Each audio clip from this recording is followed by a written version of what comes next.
عزیز طلباء و طالبات السلام علیکم۔ جیسا کہ آپ جانتے ہیں کہ پہلی آن لائن کلاس کی ویڈیو میں ہم نے نظم خدا کی قدرت پڑھی تھی، جس میں میں نے آپ کو اس کی پوری پہلے شعر سے لے کر آخری شعر تک وضاحت کر دی تھی۔ امید کرتی ہوں کہ آپ نے اچھی طرح اس کو سمجھ لیا ہوگا۔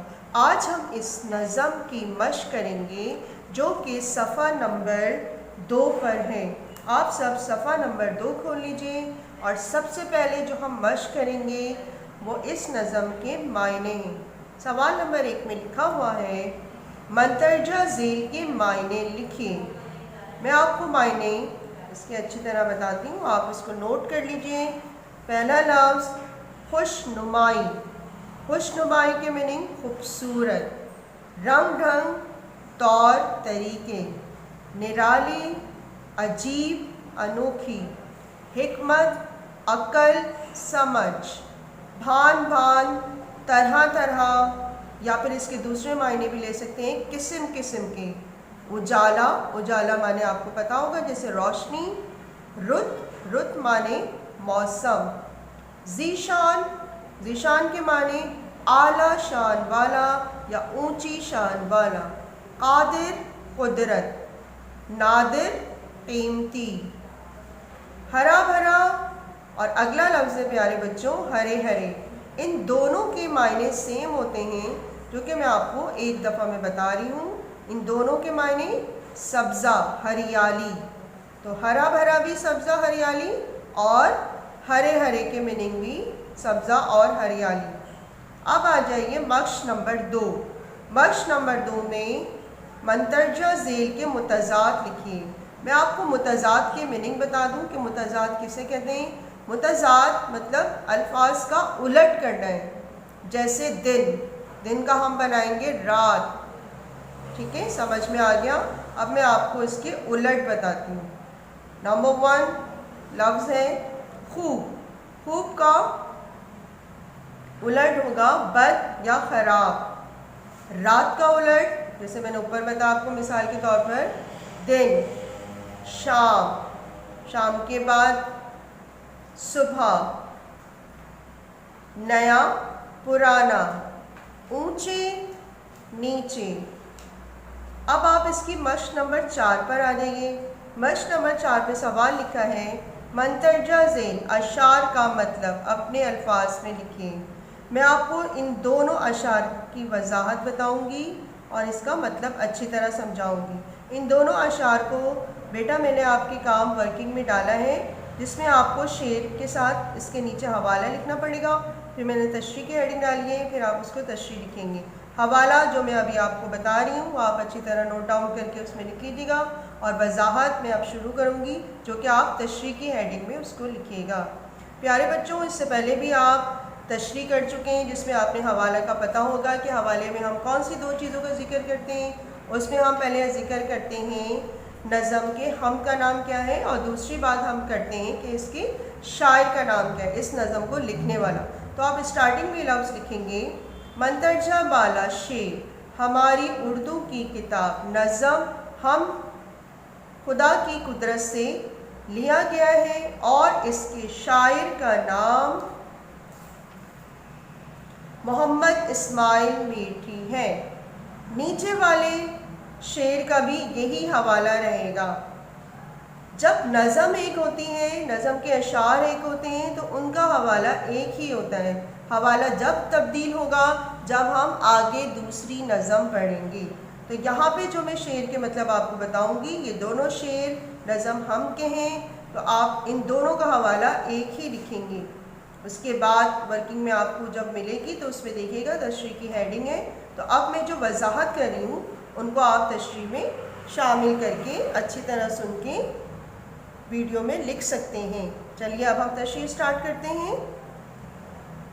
تشریح کی پہلی لائن جو کہ آپ کاپی میں لکھیں گے، ورکنگ میں لکھیں گے، وہ یہ ہوتی ہے کہ مندرجہ بالا شعر میں شاعر صاحب فرما رہے ہیں کہ آدھی جیسے اب آپ اچھی طرح سن لیجئے، شعر پڑھتی ہوں۔ ہر چیز کی ہے ادا نرالی، حکمت سے نہیں ہے کوئی خالی۔ ادا معنی میں نے الفاظ معنی میں بھی آپ کو بتایا تھا کہ اس کا مطلب انداز، نرالی بالکل الگ، حکمت عقل سمجھ۔ شاعر اس شعر میں کہہ رہے ہیں کہ دنیا کی جو اللہ تعالیٰ نے دنیا میں جتنی بھی چیزیں بنائی ہیں بیٹا، وہ سب ایک دوسرے سے مختلف ہیں، نرالی مختلف ہیں، الگ ہیں، کوئی بھی چیز دوسری چیز سے بالکل بھی نہیں ملتی ہے۔ اور یہ اختلاف، یہ ڈیفرنٹ کیوں ہے؟ وہ یوں ہے کہ اس میں، اس چیز کو بنانے میں اللہ تعالیٰ کی کوئی نہ کوئی حکمت ہو سکتی ہے، اس کی دانائی، اس کی عقل کی بنا پر ایک چیز دوسری چیز سے مختلف ہو سکتی ہے۔ اگر ہر چیز دوسری چیز سے مختلف نہ ہوتی تو دنیا کا چلنا ذرا مشکل ہو جاتا۔ تو اللہ تعالیٰ کی حکمت اس شعر میں بیان کی گئی ہے کہ ایک چیز دوسری چیز سے کیوں الگ ہے، کیونکہ دنیا میں چیزوں کو جاننا، ان کا سمجھنا ہمیں تھوڑی دشواری ہوتی، اس لیے اللہ تعالیٰ نے ہم انسانوں کی آسانی کے لیے ایک چیز دوسری چیز سے بالکل الگ بنائی ہے۔ اب شعر نمبر 2 پر آ جائیے۔ شعر نمبر 2 میں شعر ہے، بے شک ہے خدا قوی و قادر، ہر شے اس نے بنائی نادر۔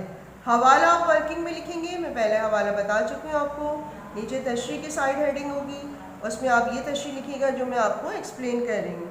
چلیے اب ہم شعر کی تشریح کرتے ہیں۔ بے شک کا مطلب اس میں کوئی شک نہیں، خدا اللہ تعالیٰ، قوی قوت، قادر قدرت رکھنے والا، شے چیز، نادر قیمتی۔ مندرجہ بالا شعر میں شاعر صاحب فرما رہے ہیں کہ دنیا کی جتنی بھی چیزیں وہ یقیناً اللہ تعالیٰ کی بنائی ہوئی ہیں، اور اللہ تعالیٰ ہر کام کو کرنے کا طاقت رکھتا ہے، کرنے کی قوت رکھتا ہے۔ قوی و قادر اللہ ہی تعالیٰ ہے جو ان ساری کائنات کے نظام کو لے کے چل رہا ہے اور انہی ساری کائنات کے کام کو کرنے کی قوت رکھتا ہے اور طاقت رکھتا ہے، اور اس کے پاس بے شمار لامحدود قوتیں ہیں جو کہ اللہ تعالیٰ اس دنیا کو چلانے میں لگا رہے ہیں۔ یہی وجہ ہے کہ اس کی بنائی ہوئی ہر چیز انتہائی عجیب ہے، انتہائی غریب، اور سب سے ضروری بات قیمتی بہت ہے۔ آپ کو اس شعر کا مطلب اچھی طرح سمجھ میں آ گیا ہوگا کہ مین چیز شاعر نے جو کی ہے وہ یہ کی ہے کہ اس دنیا کی ہر چیز بنانے والا صرف اور صرف کون سی ذات ہے؟ وہ میرے رب اللہ تعالیٰ کی ذات ہے، کیونکہ اسی کے پاس طاقت ہے، وہی قدرت والا ہے، اور ہر شے اس نے بالکل قیمتی بنائی ہے۔ دنیا میں کوئی بھی چیز فالتو نہیں ہے، سب کا استعمال ہے اور رہے گا۔ تو سب سے پہلی بات اس شعر میں کہ اللہ تعالیٰ بہت زیادہ قدرت والا ہے، بہت زیادہ طاقت والا ہے، جو کہ اس نظام کو چلا رہا ہے، اور وہی ہے جو اس دنیا کے نظام کو چلا سکتا ہے۔ پیارے بچوں، ان دونوں شعر کا مطلب اچھی طرح آپ کی سمجھ میں آ گیا ہوگا۔ اب آپ کو اس نظم ہم کیا کام بہت جلد پرووائڈ کیا جائے گا، جو کہ آپ کو بتایا جائے گا SMS اور واٹس ایپ میسج کے ذریعے۔ انشاءاللہ اب ہم آپ سے اگلی کلاس میں ملتے ہیں ایک نئے سبق کے ساتھ۔ اللہ حافظ۔